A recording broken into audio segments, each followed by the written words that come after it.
We meet, members, at a time of heightened global uncertainty. We watch, as New Zealanders, our television screens and watch conflict erupting across the Middle East. These events are not abstract for New Zealanders.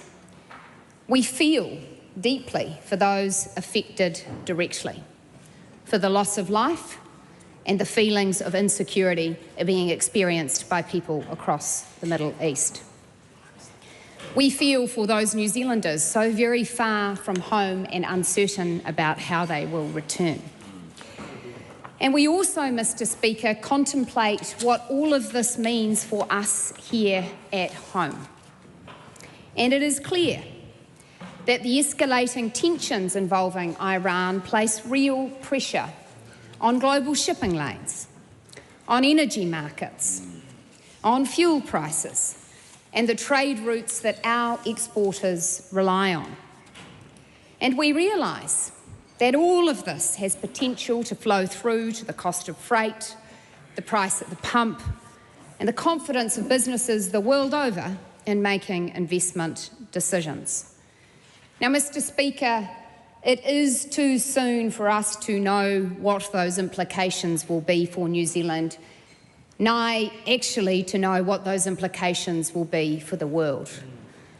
We note, with some gratitude, that so far the effects in international markets and on oil prices have been more muted than some may have been predicted.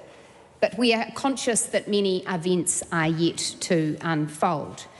And we know that very much depends on the duration, scale and intensity of the conflict that follows. And as the Prime Minister has made clear, New Zealand is engaging very closely with like-minded partners, Australia, Canada, and we are very focused on protecting our economic and trade interests. In a world like the one we occupy, resilience is a necessity. Fiscal discipline matters now more than ever. That's right. Energy security matters now more than ever. Economic credibility matters now more than ever. And, Mr. Speaker, if I can reflect, I feel more grateful than ever that New Zealand is a few islands at the bottom of the world, surrounded by ocean, very, very far from the conflict that has broken out. Our children, unlike those in the Middle East, do not fear a missile flying over their school. And, Mr. Speaker, may that ever remain the case.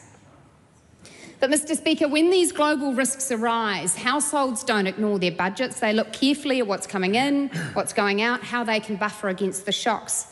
And New Zealand does deserve a government that does the same, one that tells the truth about the books, costs its promises properly, sets out a clear long-term plan, responds decisively to the challenges that we face. And I must point out, Mr. Speaker, that what no New Zealander can afford is a government that responds to every challenge with these phrases: "Not today," "We'll announce that later," "No decisions have been made," "You'll have to wait until after the budget." Mr. Speaker, that is the sum total of what we receive from the opposition.